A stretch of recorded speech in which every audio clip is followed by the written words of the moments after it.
പ്രിയപ്പെട്ട രണ്ടാം വർഷ തുല്യതാ പഠിതാക്കളെ നമസ്കാരം. നമുക്ക് പരീക്ഷ എടുക്കാറായി. അക്ഷരകൈരളി അതിൻ്റെ ക്വസ്റ്റ്യൻ പേപ്പറൊക്കെ റിലീസാക്കിയിട്ടുണ്ട്. +2 ഇംഗ്ലീഷിലെ 2026 അക്ഷരകൈരളി പ്രത്യക്ഷപ്പെട്ട കുറച്ച് ചോദ്യങ്ങൾ നമുക്ക് ഡിസ്കസ് ചെയ്താലോ. അപ്പോൾ തുടങ്ങല്ലേ. 1 മുതൽ 4 വരെ എന്നും പറഞ്ഞ പോലെ തന്നെ ഒരു പദ്യത്തിൻ്റെ 4 വരി തന്നിട്ട് അത് നല്ല ചോദ്യങ്ങളാണ്. ഭയങ്കര എളുപ്പമുള്ള ഒരു സംഭവമാണ് തന്നിട്ടുള്ളത്. സക്സസ് ഈസ് കൗണ്ടഡ് സ്വീറ്റസ്റ്റ് എന്ന് പറയുന്ന ആ ഒരു പദ്യം അല്ലേ, കണ്ടാൽ തന്നെ മനസ്സിലാവും. ഏതായാലും വായിച്ചു നോക്കാം. Success is counted sweetest by those who never succeed to comprehend a nectar requires sorest need.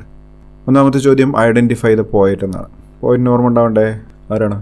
രണ്ടാമത്തെ by whom is success counted as sweetest, ആരാലാണ് വിജയം ഏറ്റവും സ്വീറ്റായിട്ട് കണക്കാക്കപ്പെടുന്നത്. മൂന്നാമത്തെ what is the meaning of the word comprehend, ബ്രാക്കറ്റിൽ abandon, understand, ignore എന്ന് കൊടുത്തിട്ടുണ്ട്. What is required to comprehend a nectar. ഇപ്പോൾ നെക്ടർ, അമൃത് അല്ലെങ്കിൽ തേന് ഒക്കെ മനസ്സിലാക്കണമെങ്കിൽ എന്താണ് ആവശ്യം അല്ലേ? ഒന്നിൻ്റെ മാധുര്യം മനസ്സിലാക്കണമെങ്കിൽ എന്താണ് ആവശ്യം? അപ്പോൾ ഉത്തരങ്ങൾ ഇവിടെ ഉണ്ട്. ഐഡൻറ്റിഫൈ ദ പോയറ്റ് അറിയാം, എമിലി ഡിക്കിൻസനാണ്. By whom is success is counted as sweetest, അപ്പോൾ അവിടെ ഉത്തരം ആ വരികളിൽ തന്നെ ഉണ്ട് അല്ലേ. Success is counted sweetest by those who never succeed, ഒരിക്കലും ജയിക്കാത്തവർക്കാണ് സക്സസ് ഏറ്റവും മധുരമായിട്ട് തോന്നുന്നത്. Next, what is the meaning of the word comprehend. Comprehend എന്ന് പറഞ്ഞാൽ ശരിക്കും മനസ്സിലാക്കുക എന്നുള്ളതാണ്. അവിടെ കളറിൽ കൊടുത്തിട്ടുണ്ടല്ലോ, അണ്ടർസ്റ്റാൻഡ്.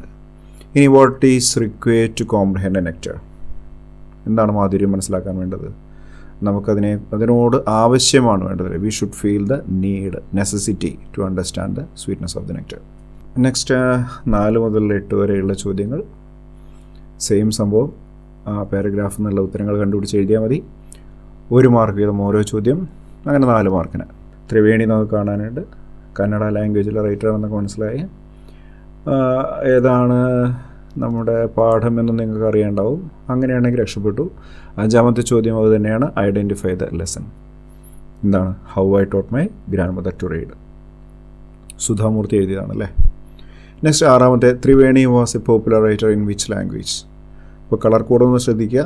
മോളിൽ Triveni was a very popular writer in Kannada language, അതിൽ തന്നെ കൊടുത്തിട്ടുണ്ടല്ലേ, പാരഗ്രാഫിൽ തന്നെ കിട്ടും. കന്നഡ ലാംഗ്വേജ് ആണ്.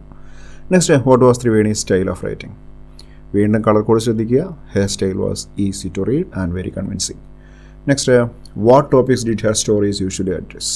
എന്തൊക്കെ ടോപ്പിക്സാണ് പുള്ളിക്കാരുടെ കഥയിൽ അഭിമുഖീകരിക്കൽ അല്ലേ, കഥയിൽ കാണപ്പെടുന്ന ടോപ്പിക്സ് ഏതൊക്കെയാണ്? Her stories usually dealt with complex psychological problems in the lives of ordinary people and were always very interesting. അല്ലെങ്കിൽ ഓർഡിനറി പീപ്പിൾ വരെ എഴുതിയിട്ട് നിർത്തിയാൽ മതി. ഇനി next, answer any 3 from the following. Each question carries 2 scores. 2 മാർക്കിനുള്ള ചോദ്യമാണ്. 2 വരി അല്ലെങ്കിൽ 3 വരിയിൽ ഉത്തരം എഴുതിയാൽ മതിയാവും. Why was it not difficult to pass time in the buses of Rome. റോമിലെ യാത്രയിൽ നേരം പോകുന്നത് പ്രയാസമുള്ളൊരു കാര്യമല്ല. എന്തുകൊണ്ട്? It was not difficult to pass time in the buses of Rome because various stone mansions and marble statues on either side of the wide roads of Rome are very impressive. Various stone mansions, കൽക്കൊട്ടാരങ്ങൾ അല്ലേ, കൽമന്ദിരങ്ങളുണ്ട്. And marble statues, വലിയ പ്രതിമകൾ marble ഉണ്ടാക്കിയത്. അതൊക്കെ എന്താ, റോഡിൻ്റെ ഇരുവശത്തും കാണാം റോമിൽ. അതൊക്കെ വളരെ അട്രാക്റ്റീവാണ്, ഇംപ്രസീവാണ്. Gardens surrounded the whole place is also very beautiful. ചുറ്റുമുള്ള ഗാർഡൻസും വളരെ മനോഹരമാണ്. Next, report the following conversation.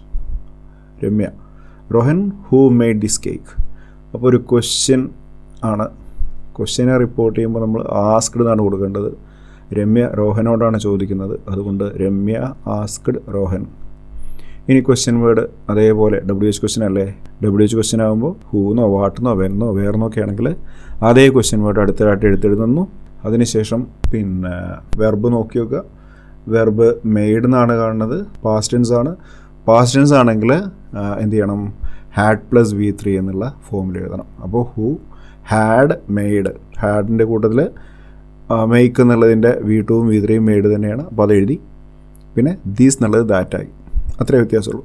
ഇനി മറുപടി എന്താണ്? റോഹൻ ടോൾഡ് രമ്യ. അതല്ലെങ്കിൽ റോഹൻ മറുപടി പറയണതല്ലേ. അപ്പോൾ റോഹൻ റിപ്ലൈ ടു രമ്യ, രമ്യയോട് മറുപടി പറയുന്നതുകൊണ്ട് റിപ്ലൈഡിന് ശേഷം 2 കൂടി ചേർത്തിട്ട് റിപ്ലൈ ടു രമ്യ ദാറ്റ്. പിന്നെ മൈ മദർ, നമ്മളിത് റിപ്പോർട്ട് ചെയ്യുമ്പോൾ മൈ എന്നുള്ളത് എന്തായിട്ട് മാറും? രോഹനാണ്, ആണാണ്, അതുകൊണ്ട് ഹിസ് എന്നാണ് മാറേണ്ടത് അല്ലേ. ഹിസ് മദർ എന്നായി.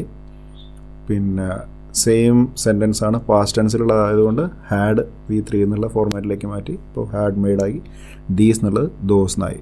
അത്രേ വ്യത്യാസമുള്ളൂ. നെക്സ്റ്റ് 11ാമത്തെ, complete the sentences with suitable clauses. ഇപ്പോൾ ഇഫ് എന്നുള്ള സംഭവത്തിലാണ് രണ്ട് സെൻറ്റൻസ് തുടങ്ങുന്നത്. ഇഫ് ക്ലോസ് ആണ്, അല്ലെങ്കിൽ കണ്ടീഷണൽ ക്ലോസ് എന്ന് പറയാം. If you study well you will pass, if you studied well you would pass, അല്ലേ? അത് കാണാപ്പാടം പഠിക്കേണ്ട സാധനമാണ്. ഇനി ഇഫ് യു ഹാഡ് സ്റ്റഡീഡ് ആണെങ്കിൽ യു വുഡ് ഹാവ്, അവിടെ ഹാഡ് ഉണ്ടെങ്കിൽ ഇപ്പുറത്ത് ഇഫിൻ്റെ കൂട്ടത്തിൽ ഹാഡ് ഉണ്ടെങ്കിൽ എന്ത് ചെയ്യണം, അപ്പുറത്ത് മെയിൻ ക്ലോസിൽ എന്ത് ചെയ്യണം, വുഡ് ഹാവ് കൂടി ചേർത്തിട്ട് എഴുതാം. Would have V3 form. ഇവിടെ ഇഫ് യു സ്റ്റഡീഡ് എന്നാണ്, അതുകൊണ്ട് എന്ത് മതി, if you studied well, studied എന്നുള്ള പാസ്റ്റ് ടെൻസ് ആണ്, അതുകൊണ്ട് അപ്പുറത്ത് സബ്ജക്റ്റിന് ശേഷം വുഡ് ചേർക്കുക, you would pass the exam. ഇനി if you reach there on time, reach present tense ആണ്, അതുകൊണ്ട് മെയിൻ ക്ലോസിൽ എന്ത് മതി, you will catch the train എന്നോ അല്ലെങ്കിൽ you can catch the train എന്നോ ഒക്കെ പറയാം. 12ാമത്തെ ചോദ്യം, who was Jatayu, what was his dream. Jatayu ആരാണ്? സത്യജിത്രയുടെ സ്റ്റോറിയിലുള്ളതാണ്. അപ്പോൾ ആരാണ് Jatayu? In the literary universe created by Satyajit Ray. നമ്മളിങ്ങനെ ഓരോരോ യൂണിവേഴ്സ് പറയലല്ലേ, ഓരോ സിനിമയുടെ കാര്യത്തിൽ പറയും, ഓരോരോ യൂണിവേഴ്സിൻ്റെ കാര്യം പറയാറുണ്ട്. അതുപോലെ തന്നെ ഇവിടെ സാഹിത്യ ലോകത്ത് സത്യജിത്ര എഴുതിയിട്ടുള്ള കഥകളിലെ ഒരു പ്രധാന നെയിം തന്നെയാണ് ജഡായു എന്നുള്ളത്. Jatayu is a pen name of Lal Mohan Ganguly, a crime thriller writer. അദ്ദേഹത്തിൻ്റെ കഥകളിൽ കാണുന്ന ഒരാളാണ് ജഡായു എന്ന പേരായിട്ടുള്ള Lal Mohan Ganguly. He is one of the most celebrated companion characters in Ray's famous Feluda detective series. അദ്ദേഹം ഒരുപാട് തിരക്കഥകൾ എഴുതിയിട്ടുണ്ടല്ലേ. അതിലെ ഏറ്റവും പ്രധാനപ്പെട്ടതാണ് ഫെലൂഡ ഡിറ്റക്റ്റീവ് സീരീസ്. അതിലെ ഏറ്റവും ആഘോഷിക്കപ്പെട്ട ഒരു കമ്പാനിയൻ ക്യാരക്ടറാണ്, സഹ നടന്മാർ, സഹ ക്യാരക്ടേഴ്സ് എന്നൊക്കെ പറയില്ലേ, അതാണ് റേയുടെ ഈ character. His dream was riding a camel in the desert. അപ്പോൾ വാട്ട് വാസ് ഹിസ് ഡ്രീം എന്നും കൂടി ചോദ്യമുണ്ട്. അയാളുടെ സ്വപ്നം എന്നുള്ളത് എന്തായിരുന്നു? ഡെസേർട്ടിലൂടെ ക്യാമലിനെ റൈഡ് ചെയ്യുക, ഒട്ടകയാത്ര നടത്തുക എന്നുള്ളതായിരുന്നു. Question 13 to 19. Answer any 5 from the following. Each question carries 4 scores. 4 മാർക്കിലുള്ള ചോദ്യങ്ങളാണ്, 5 എണ്ണം എഴുതേണ്ടി വരും. 13 to 19 ചോയ്സ് ഉണ്ട് അല്ലേ. 13ാമത്തെ ചോദ്യം, there are 4 mistakes in the following passage. Identify and correct them. ഇപ്പോൾ തന്നിട്ടുള്ള ഒരു 2-3 സെൻറ്റൻസ് ഉണ്ട്, അതിലെന്തെങ്കിലും പ്രശ്നങ്ങളുണ്ടെങ്കിൽ എഡിറ്റ് ചെയ്യാൻ വേണ്ടിയിട്ടാണ്. Good manners is also important. Good manners is also important when you are with your friends. നിങ്ങൾ ഫ്രണ്ട്സിൻ്റെ കൂടെ ഇരിക്കുന്ന സമയത്ത് ഗുഡ് മാനേഴ്സ് വളരെ പ്രധാനപ്പെട്ടതാണ്. അപ്പോൾ ഗുഡ് മാനേഴ്സ് എന്നുള്ളത് ഏതെങ്കിലും ഒരു ഗുണത്തിനെക്കുറിച്ചല്ല പറയുന്നത്, പല മര്യാദകളെക്കുറിച്ചാണ്. അതുകൊണ്ട് ഗുഡ് മാനേഴ്സ് ആർ അവിടെ ഒരു പ്ലൂറൽ സെൻസാണ് വന്നിട്ടുള്ളത്. ഇനി when you speaks to anyone, when you speaks എന്ന് പറയില്ല, കാരണം യു എന്നുള്ളത് സിംഗുലാർ ഫോമിലുള്ള ഒരു സബ്ജക്റ്റ് അല്ല, ഒരു നൗണല്ല. യു എന്നുള്ളത് പ്ലൂറൽ അല്ലേ, നമ്മൾ യു ഈസ് എന്ന് പറയാറില്ല, എന്താ പറയുള്ളൂ, യു ആർ എന്നേ പറയുള്ളൂ. അപ്പോൾ അതുകൊണ്ട് ഇവിടെ വെർബിൻ്റെ കൂട്ടത്തിൽ എസ് ചേർക്കാറില്ലല്ലോ. നമ്മൾ തേർഡ് പേഴ്സൺ സിംഗുലേഴ്സിൻ്റെ കൂട്ടത്തിൽ മാത്രമാണ് ഹിയോ ഷിയോ ഇറ്റോ എന്തെങ്കിലും പേര് വരുമ്പോഴാണ് വെർബ് പ്ലസ് എസ് എന്നുള്ള ഫോം ചെയ്യൽ. ഇവിടെ യു എന്നുള്ളത് പ്ലൂറൽ ഫോം ആയതുകൊണ്ട് സ്പീക്സ് വേണ്ട, എന്ത് മതി, സ്പീക്ക് മതി. ഇനി സ്പീക്ക് ടു എനി വൺ. ഇനി speak clearly and sufficiently loudly. എല്ലായിടത്തും ലീ എന്ന് വന്നിട്ടുണ്ട്. അതുകൊണ്ട് സ്പീക്ക് ക്ലിയർ എന്ന് മാത്രം മതിയാവില്ല, അതിൻ്റെ കൂട്ടത്തിൽ എന്ത് ചെയ്യേണ്ടി വരും, ക്ലിയർലി എന്ന് ചേർക്കേണ്ടി വരും. കാരണം അപ്പുറത്ത് സഫിഷ്യൻ്റ്ലി എന്ന് കാണാനുണ്ട്. Loudly for the person to hear, കേൾക്കാൻ ഉള്ള മനുഷ്യന് വേണ്ടി അല്ലെ, കേൾവിക്കാരന് വേണ്ടി. അപ്പോൾ ഫോർ ദ പേഴ്സൺ ആണ്, ടു ദ പേഴ്സൺ അല്ല. ഇനി നെക്സ്റ്റ് മാച്ച് ദ ഫോളോയിങ് ആണ്. ക്യാരക്ടേഴ്സ് കാണാം, അത് ഏത് ലെസൺസിലത്തെയാണെന്ന് ഐഡൻറ്റിഫൈ ചെയ്ത് എഴുതിയാൽ മതി. പരിചയമുള്ളത് തന്നെയാണ്. ഇതാ ഉത്തരങ്ങൾ ഇവിടെ ഉണ്ട്, നിങ്ങളത് നേരെ എഴുതിയാൽ മതി. എസ്കെ പൊറ്റക്കാടിൻ്റെ നേരെ ഗിഫ്റ്റ് എന്ന് എഴുതുക. ആലിസ് വാക്കറിന് ശേഷം റിമെമ്പർ മീ. ഇനി റസ്കിൻ ബോണ്ട് എഴുതിയത് മൈ എക്സെൻട്രിക്കസ് ആണ്. സത്യജിത്ര ക്യാമൽസ് വേഴ്സസ് ട്രെയിൻസ് ആണ്. ഇനി write an appreciation of the following lines. All the world's stage അല്ലേ, ഷേക്സ്പിയറിൻ്റെ. All men and women merely players, they have their exits and entrances, and one man in his time plays many parts.